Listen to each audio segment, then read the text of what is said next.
It started as a simple decision: 7 days off work, a rented cabin, and a promise to disconnect from everything familiar. I didn't want luxury. I wanted silence. The cabin was deep in the Appalachian foothills, far from towns, cell towers, and paved roads. The owner had warned me casually, almost jokingly, that once night fell, the woods felt different. I laughed it off. People always said things like that about forests they didn't understand. The first day was peaceful. Sunlight filtered through tall pines, birds called from unseen branches, and the air smelled clean, almost sharp. I unpacked, checked the generator, and explored the nearby trail. Nothing felt threatening. If anything, it felt grounding. That sense didn't last. On the second night, I noticed the silence. Not the calm kind, the wrong kind. No insects, no wind. Just stillness, so complete it felt heavy. I stepped outside the cabin and listened. The forest stood frozen as if it were holding its breath. Then, far away, I heard footsteps. Slow, deliberate, too measured to be an animal. I waited, telling myself it was a deer, maybe a bear, but the sound stopped the moment I focused on it, as if whatever was making it knew it had been heard. The third day, I found footprints near the cabin. Bare feet. Large. Too large. They circled the building once and disappeared into the trees. I told myself someone else must have been hiking nearby, though I knew that wasn't true. The nearest trailhead was miles away. That night, the footsteps returned, closer this time. They moved around the cabin but never approached the door.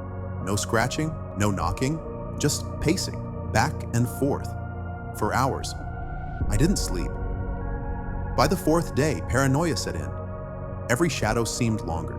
Every sound felt intentional. I noticed things I hadn't before, trees that leaned inward unnaturally, as if forming corridors. Rocks stacked in places I was sure had been cleared. That afternoon, I heard a voice. It said my name. It came from the forest, soft and familiar, like someone trying not to be heard. The voice sounded human, but something about its rhythm was wrong. Too slow, too careful, like it was copying speech rather than speaking naturally. I didn't answer. That decision may have saved my life. That night, the voice returned. Louder. Closer. It stood just beyond the tree line, repeating my name with slight variations in tone, testing which version might pull me outside. I stayed silent, heart pounding, breath shallow. On the fifth day, I considered leaving, but fear does strange things to logic. Part of me believed leaving meant being followed. Part of me believed staying was safer because the cabin felt like the only defined space in a forest that no longer obeyed normal rules. I found more signs. Scratches on tree bark at shoulder height, hair caught on branches, dark, coarse, not human, and always those footprints appearing overnight, circling closer each time. That evening, I turned on every light in the cabin. The generator hummed loudly, breaking the silence. For a while, nothing happened. Then the power cut out. The generator hadn't failed. The fuel line had been deliberately severed. That's when I understood this wasn't an animal, and it wasn't random. Something was learning. The sixth night was the worst. No footsteps, no voices, just silence. True silence. The kind that presses into your skull and makes your thoughts echo too loudly. I sat in the dark with a flashlight, afraid to move, afraid not to. Hours passed, or maybe minutes. Time stopped behaving normally. Then, without warning, something touched the cabin wall. Not a scratch, not a hit, a slow, dragging slide, as if a hand, or something shaped like one, was exploring the surface, feeling for weaknesses. It moved around the cabin once, twice. Then it stopped at the door. I could hear breathing, deep, controlled, patient. The handle didn't turn.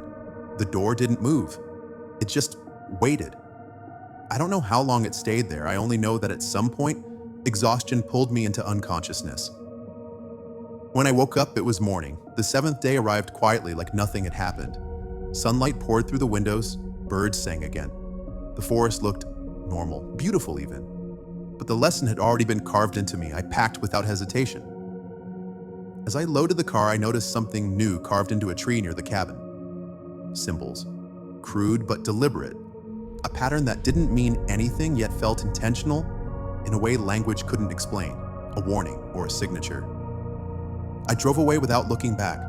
Weeks later, I tried to rationalize everything: stress, isolation, imagination. But those explanations fell apart when I learned the truth. I wasn't the first. Local records spoke of missing hikers, abandoned campsites, cabins left behind with no signs of struggle. Survivors, rare ones, shared simile.